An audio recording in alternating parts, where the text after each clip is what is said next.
자, 온도 봐라, 온도. 자, 이제 온도가 생물한테 영향을 줄 건데, 자, 밑에 봐라. 개구리와 뱀은 겨울이 되면, 그러니까 온도가 낮아지면, 뒤에 줄처럼 겨울잠. 겨울잠 자는 거, 온도에 영향을 받는 겁니다. 그 다음 그 밑에, 철새는 계절에 따라서 적합한 온도의 자, 장소 이동도 줄처럼. 장소 이동도 온도와 관련되어 있는 예입니다. 그 다음 그 밑에, 자, 줄 다 때려라. 추운 지방에 사는 포유류는 몸의 말단부가 작고 몸집이 크다.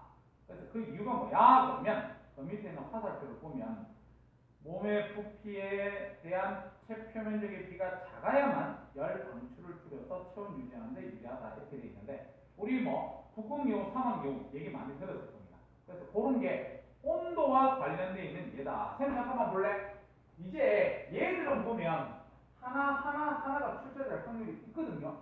근데 이제부터 공부하는 거 보면 어떻게 공부를 해야 되냐면 자, 방금 전에 겨울잠이라는 단어가 있었고 그 다음에 또 뭐가 있었냐면 이동이 있었지. 그 다음에 북극여우, 사막여우 이런 거 있었다. 맞지? 요런 예가 나오면 이거는 온도가 영향을 주는구나. 그거 알고 있으면 돼요. 그렇지? 온도가 영향을 주는구나. 그 다음 오른쪽에 봐라. 오른쪽에 보면 자, 온대 지방에서 주로 서식하는 화력수는 온도가 낮아지면 단풍이 들고 잎을 떨어뜨린다. 자, 줄차라. 단풍이 들고 잎을 떨어뜨린다. 요거도 온도가 영향을 주는 겁니다. 그 다음에 그 밑에 가을이나 가을보리는 싹이 튼 후 추운 겨울을 지내 봄에 개화하고 결실을 맺을 수 있다. 그건 뭐 별 필요 없는 소리. 자, 그 다음 그 밑에 Q2 갑니다.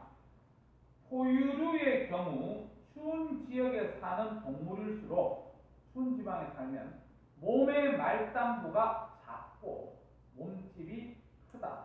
그렇게 우리가 알고 있으면 돼요.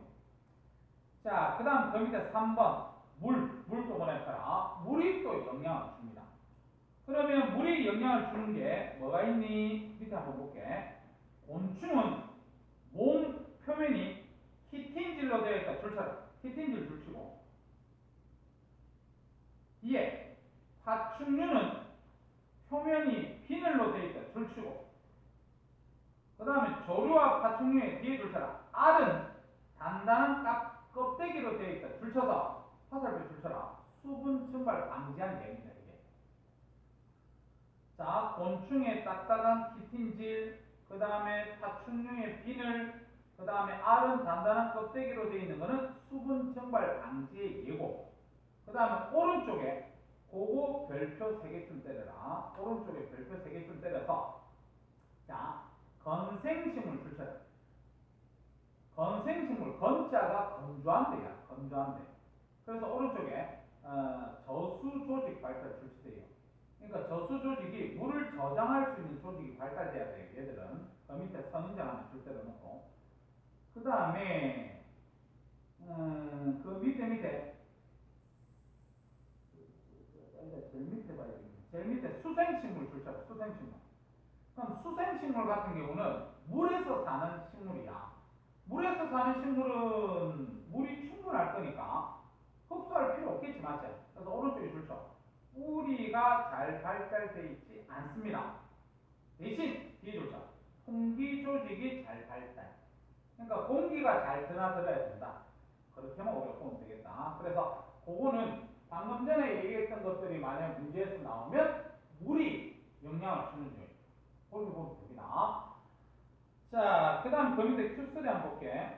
곤충의 몸 표면이 키틴질로 구성되어 있는 것은 수분의 증발을 방지하기 위한 것이다. 그렇게 보면 되겠지. 자, 그 다음 그 밑에 4번 공기 봅시다. 공기. 자, 공기 동그라미 쳐서 자, 그 밑에 자, 쌤 읽어볼게. 공기가 희박한 고산지대 줄치고요. 저 뒤에 줄쳐라. 평지에 사는 사람에 비해서 적혈구수가 많다. 그런 예가 나오면 공기가 영향을 준 거다. 이렇게 보시면 됩니다. 다른 건 다 필요 없고. 소양도 필요 없어서 나중에 심심하면 한번 읽어볼 수 있겠다. 다음 페이지 갑시다.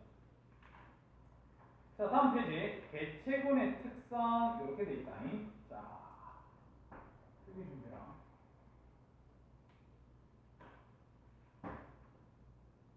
자, 4번 이래가지고 개체군 요거 갑시다. 그럼 개체군이면 반드시 용어를 알아둬야 될 게 같은 종. 맞지? 개체군 그러면 같은 종. 자, 그래서 개체군에서 너희들이 알아야 될 게 첫 번째 밀도라는 게 있어요. 밀도. 그래서 나중에 뒤에 군집 배울 때 뭐 밀도하고 상대 밀도 이런 계산 문제 나오거든요. 여기서는 그냥 가볍게 들어도 됩니다. 우리가 밀도를 갖다가 계산하는 공식이 뭐야? 그러면 면적분의 개체수예요. 면적분의 개체수. 자, 그래서 밀도가 증가하려 그러면 면적을 변화시키기는 좀 그렇고 개체수를 늘리면 돼요. 그래서 출생이 많거나 이사가 많이 들어오면 돼요. 이 같은 면적 안에 개체수를 늘리면 되고, 그 다음에 밀도가 작아지려고 그러면 사망을 많이 해서 개체수가 줄든가 이축, 다른 데로 이사를 많이 가버리면 밀도가 줄어든다. 이렇게 보시면 되겠다. 그래서 이 밀도는 가볍게 보면 되고, 두 번째 생장곡순이 있습니다. 그래서 생장곡순은 공부 많이 해줘야 돼.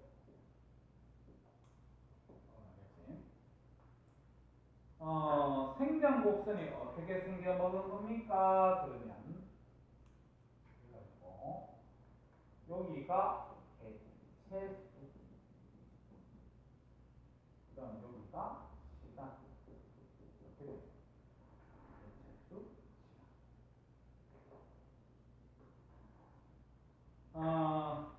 우리가요 어떤 생물이 있는데 그 생물 있잖아. 먹이도 풍부하고 생활 공간도 풍부하고 걔가 사는데 저항이 하나도 없어요. 그럼 저항이 하나도 없으면 무조건 개체수는 증가합니다. 그래서 그림이 어떻게 되냐면 이렇게 보일 수 있어요. 그래서 이게 우리는 이론적 생장 이렇게 얘기하면 되고 J자입니다. 이 이론적 생장 곡선은요, 먹이, 생활 공간, 뭐 이게 환경에 저항이 하나도 없는 아주 이상적인 상태입니다. 그러니까 개체수가 기하급수적으로 느는 거예요. 근데 일반적으로 실제는 어떻게 되냐면 이런 식으로. 그래서 요게 실제 생장 S자입니다. 이렇게 실제 생장.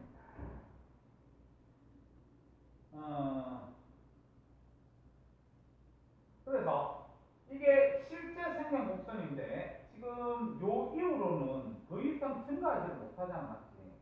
그래서 요거를 갖다가 용어로 뭐라고 얘기하냐면 환경 수용 력이다. 이런 말을 써요. 환경 수용 력.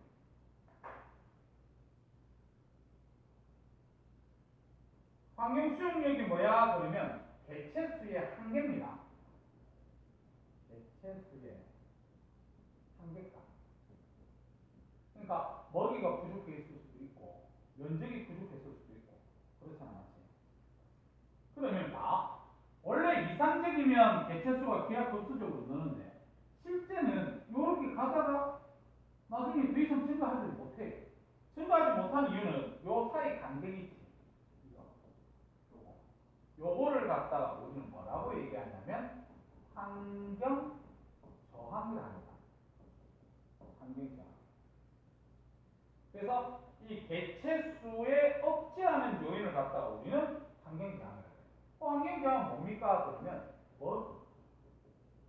서식, 노폐물, 질병 이런 것도 있겠지. 그래서 그런 게 환경 저항이다. 그렇게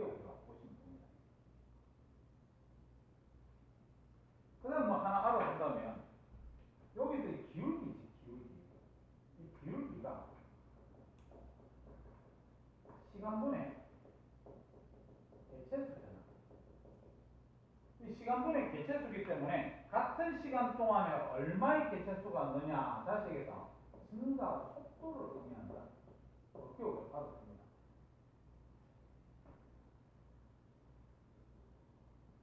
그 다음에 요때 개체수가 얼마 없을 때는 환경정이 요거밖에 안 되는데 개체수가 많으면 많을수록 환경정이 없으면 그때 이렇게 해석하면 이 생명으로서는 해석을 다 했다 이렇게 우리가 봐도 됩니다.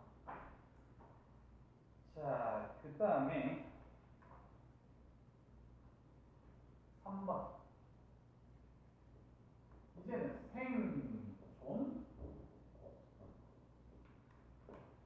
생장곡선이 아니라 생존곡선.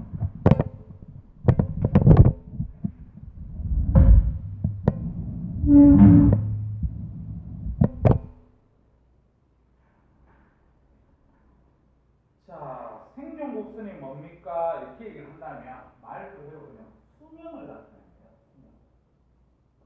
수명. 그래서 그래프 자체가 어떻게 돼 있냐면 자, 여기가 생존 그다음 이쪽이 수명.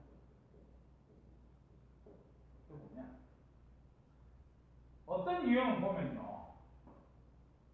처음에 생존을 많이 해. 그러다가 나중에 나이가 많이 들면 급작스럽게 다 죽어. 그래서 처음 태어났을 때 생존수는 그대로 가고 있다가 나중에 나이 들어서 죽는다 이 말이에요. 그래서 요거는 실제적으로 부모 보호가 있는 놈들이 그래서 사람 같은 코끼리 같은 이런 것들. 그 다음에 유정에 에어컨 틀어줄까? 처음부터 죽을 때까지 계속해서 1층.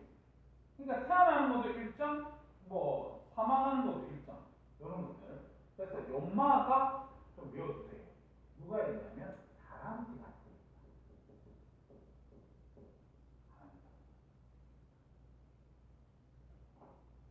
그 다음에 처음 태어났는데 어릴 때 다 죽었고요. 거의. 그러다가 나중에 이렇게 가는 이런 형태들이 있습니다. 그래서 이런 것들은 누구냐 그러면 어류 같은 것들이 있고 같아요. 어류 같은 거. 되게 많이 잡아먹혔거든요. 그래서 요런 형태다. 그래서 요거를 갖다가 우리는 1형 그 다음에 요거를 2형 요거를 3형 이렇게 돼 있는데 이거를 갖다가 뭘로도 그릴 수 있냐면 사망 곡선으로도 그릴 수 있어요. 시험에 나온 적은 없는데 사망 곡선. 그래서 사망 곡선을 그리면 자, 처음에 사망 별로 안 하다가 나중에 시간이 오래되면 이렇게 그리더라. 요게 1형이에요. 그 다음에 처음에 사망이 엄청나게 많이 해. 그러다가 나중에 점점 줄어서. 요게 지금 3형입니다. 그리고 처음부터 끝 계속 일정. 이게 2형이라고. 이렇게 사망 곡선도 그릴 수 있다. 이렇게 보시면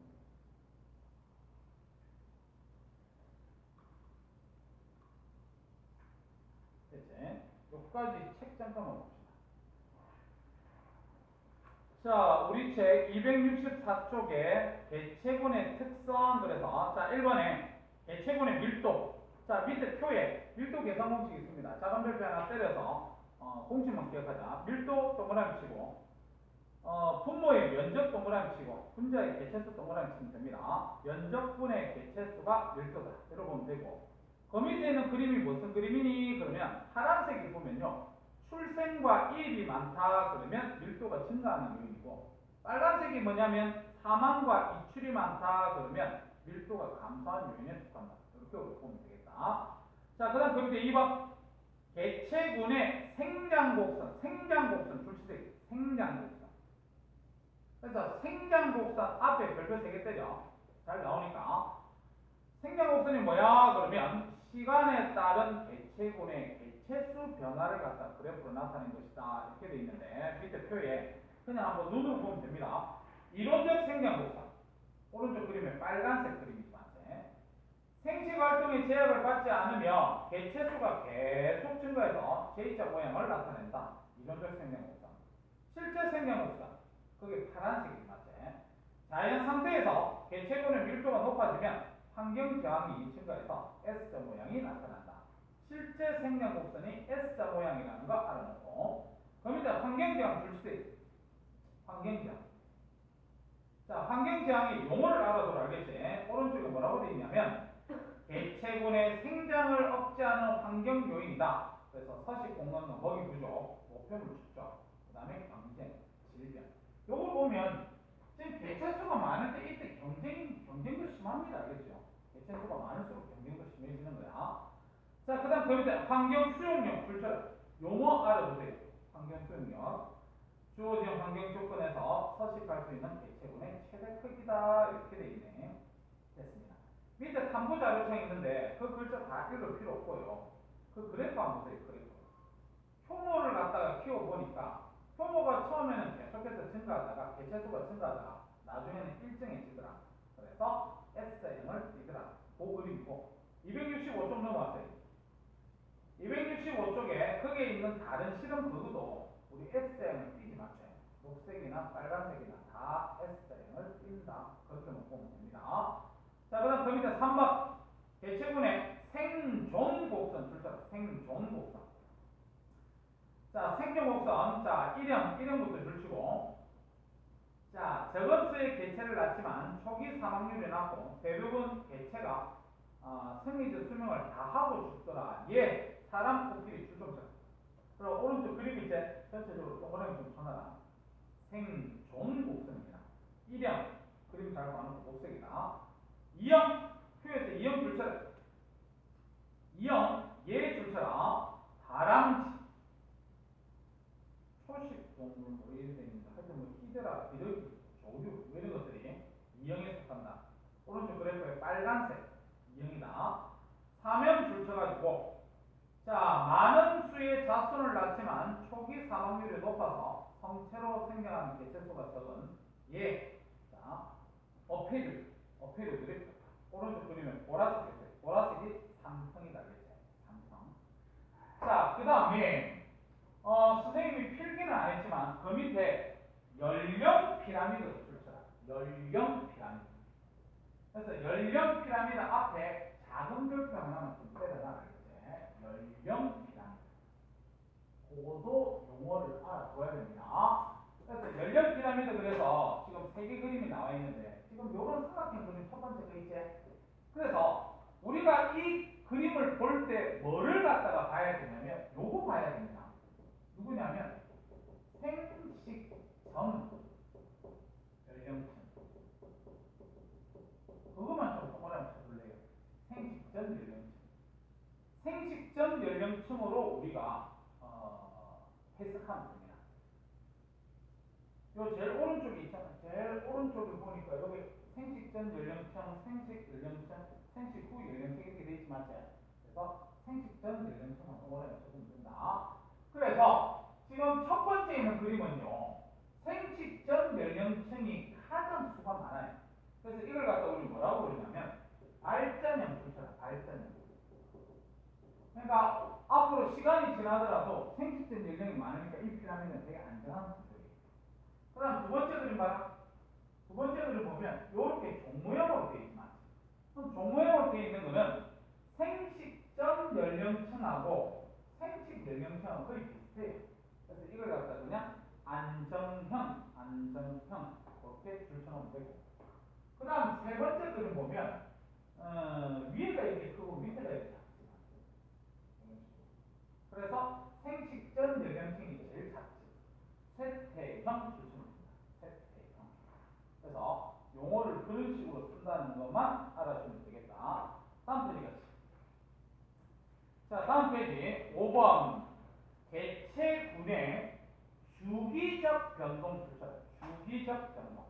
그래서 선생님이 요것도 필기를 안 했는데 주기적 변동이라는 거는 이 주기가 계속해서 반복되는 거죠. 맞죠? 반복되는 개체수가 뭐가 있냐 그러면 1번에 계절적 주기 변동 출시돼요. 계절적 주기 변동. 그래서 계절적 주기 변동이 뭡니까? 이렇게 얘기를 하면 제일 먼저 처음에 그림 봐라. 그림을 보면 겨울입니다. 겨울에는 수온이 낮기 때문에 영양염류가 많아요. 먹이를 할게요. 영양염류가 많아. 근데 우리는 뭐를 잘 봐야 되냐면 파란색을 잘 봐야 됩니다. 파란색. 이 파란색이 뭐냐면 돌말이에요. 돌말. 그런 말이죠. 먹이가 많은데 돌말의 크기가 왜 작으냐? 이유는 먹이 하나 갖고 얘가 충당이 되는 게 아니라 뭐가 있냐면 겨울이다 보니까 빛의 세기도 약하다. 수온도 약하잖아. 그래서 겨울이다 보니까 빛도 약하고 수온도 약하다 보니까 돌말은 이렇게 작아요. 이렇게. 자, 그 다음 봄 봐라. 봄. 봄 보니까 빛 좀 올라가지 맞지? 그 다음에 수온 좀 올라가지? 그 다음에 먹이 아주 풍부하니까 돌말이 어떻게 돼요? 증가하지. 그럼 돌말이 증가하다 보니까 먹이는 이제 점점 줄어들겠다. 이렇게 맞지? 그래서 그래프 봄 해서 그렇게 하면 됩니다. 자, 그 다음에 이제 그 이 돌말이 나중에 여기서 갑자기 뚝 떨어지지 마세요. 갑자기 뚝 떨어지는 이유는 뭐라고 얘기를 해야 되냐면 먹이가 거의 바닥에 가. 봄이기 때문에 빛도 온도 올라가고 손도 올라가요. 이건 돌말이 좋아하는 환경이지만 먹이가 없잖아. 그래서 뚝 떨어지는 거예요. 됐지? 그 다음 여름 보세요. 여름 같은 경우는 빛도 올라가고 손도 올라가는데 먹이가 없대. 먹이가 거의 없지. 먹이 거의 없으니까 돌말도 거의 없으면 돼요. 먹이 부족하다 보니까 이런 거고. 그 다음에 이제 거기서 가을 넘어갈 때 봐봐. 가을 넘어갈 때 보면 이제 수온이 약간 낮아지잖아. 수온이 낮아지면 먹이가 영양염류가 많아지는 거예요. 많아지는데 그럼 먹이가 많아지기 때문에 돌말도 많아질 거거든. 많아지는데 돌말이 가다 또 줄어들어요. 그 이유가 뭐야? 그러면 이제 가을이니까 빛이 줄고 수온이 낮아졌잖아. 맞지? 그래프는 그런 식으로 그냥 했다. 이게 뭐 1년 동안 이런 상황으로 계속 반복될 거 아니야, 맞지? 1년 동안 이런 상황이 계속 반복되니까 계절에 따른 주기적 변동 그렇게 얘기를 하는 겁니다. 자, 그 다음에 그 밑에 가로 2번 피식과 포식 줄쳐라. 피식과 포식. 그래서 피식과 포식 요거도 주기적 변동인데 다른 거 다 필요 없고 밑에 있는 그래프 보세요. 파란색 봐라. 파란색이 먼저 띄고 그 다음에 빨간색이 뜹니다. 빨간색이 띄니까 파란색 줍니다. 그럼 조금 있다가 빨간색 줍니다. 알았지? 그래서 이 그림에서 너희들이 뭐만 알고 있으면 되냐면 처음 먼저 띄고 먼저 감소하는 요놈이 피식자예요. 토끼다 이 말이에요. 그 다음에 뒤늦게 띄고 뒤늦게 지는 요거 요게 포식자입니다. 이게 계속 반복돼요. 알았지? 피식자가 늘면 포식자 늘고 그러다 보니까 피식자 줄고 포식자 줄고 이런 식으로 계속해서 반복해서 일어납니다. 그래서 그게 피식과 포식에 대한 주기적 변동이다. 이렇게 보면 되겠다. 됐습니다. 그거는 나중에 한번 읽어봐. 읽어보면 무슨 내용인지 다 알 거다. 알겠지? 보면 되고 267쪽 갑니다. 267쪽 왕별표적 차랑 왕별표 치고 우리 필기로 가로 몇 번 하면 되지? 1번, 2번, 3, 4번인가? 4번이 맞아요. 가로 4번. 그래서 가로 4번 요거를 갖다가 우리는 공부를 이 단원에서 제일 중요합니다. 오늘 수업한 거에서. 자, 제목이 뭐냐면 대체분 의 상호작용. 대체분 뇌인지 아니면 개체군 간인지를 봐야 돼요. 개체군 내 타이틀부터 외우세요. 첫 번째, 서세입니다. 서세. 두 번째, 순위제. 세 번째, 리더제입니다. 네 번째, 사회생활.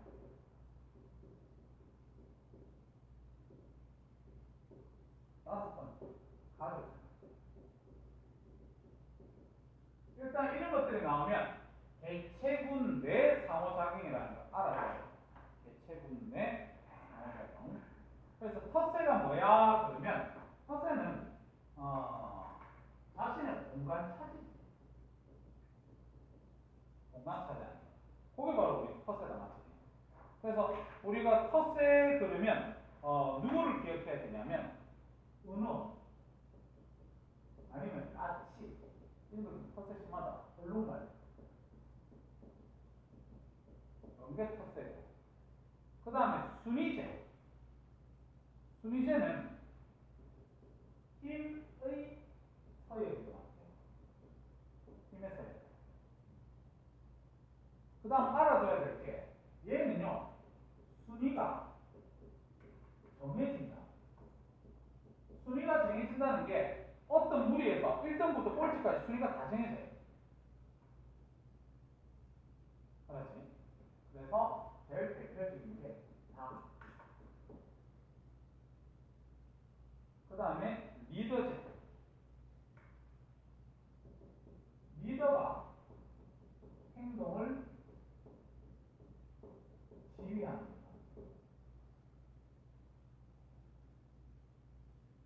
알아둬야 될 거는 리더 제외하고 순위는 없습니다. 얘는 리더만 있습니다. 근데 위에 거는 순위가 다 정해집니다. 그래서 대표적인 게 기르기. 그 다음 사회생활. 요거는 역할을 갖다가 분담하는 겁니다. 역할을 분담. 그래서 역할을 갖다가 분담하는 걸 사회생활이라고 하는데 벌, 개미 같은 개체군 간에 이런 상황이 일어나는 거다. 가족생활은 말 그대로 가족. 제일 대표적인 사자. 사자들이 무리지어서 살고. 그래서 그게 가족생활이다. 일단 타이틀을 외워놓고 이 타이틀 5개가 개체군 내의 상호작용이라는 걸 알아놓고 각각의 상황에 대해서 공부를 좀 해줍니다. 그 다음에 우리 책 좀 한번 봅시다. 자, 267쪽에 보면 C 개체군 내 상호작용. 출정점. 개체군 내 상호작용. 1번 텃세 줄수. 자, 뒤쪽에 뭐라고 되어 있냐면 먹이와 서식 공간을 확보하고 배우자를 독점하기 위해서 일정한 영역을 차지하여 다른 개체의 침입을 막는다 이렇게 되어 있는데 그 밑에 얘 얼룩말, 까치, 언어 독과점을 좀 때려놓고 순위제 줄시자. 힘의 서열에 따라서 순위를 정하여 먹이나 배우자를 차지한다. 먹이 획득이나 번식 과정에서 불필요한 경쟁을 줄입니다. 예, 닭싸움 줄치고. 리더제 줄치자.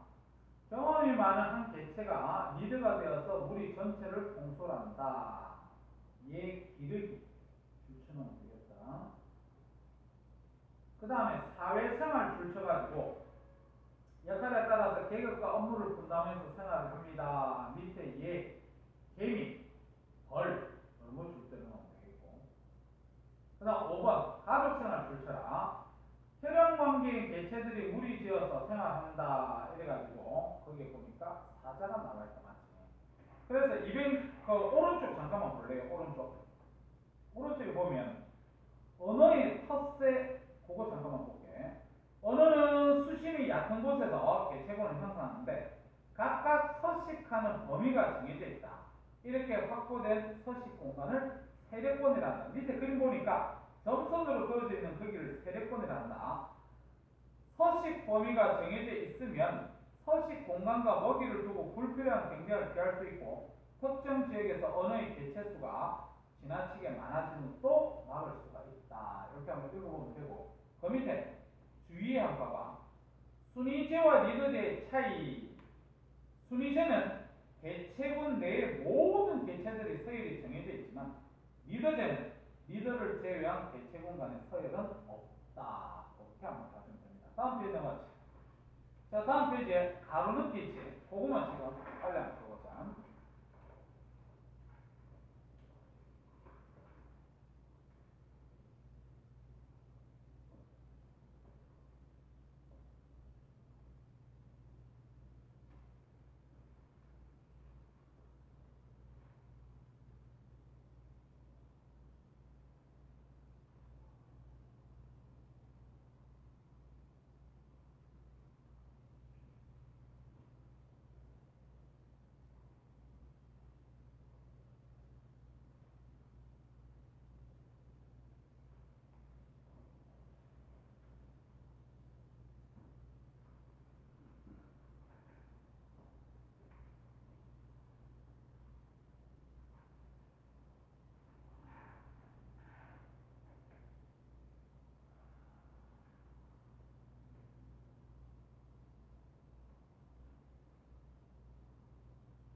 이제 너 시험 보면 요거 넘었었지. 군집까지 가나? 잘 모르겠나? 자, 답 불러줄게. 1번 출생, 2번에 사망, 3번에 생장, 4번에 생존, 5번에 계절, 6번에 피식, 7번에 포식, 8번에 텃세, 9번에 경쟁. 숙제 나갑니다. 273쪽까지 다 풀어와라 그랬지. 그러고 저기 뭐야 유정이하고 민지는 너 이번에 12일 날 생지 치나? 너 모의고사 안 치나? 아 맞다. 아, 너가 안 치대. 오늘 여기까지 합시다.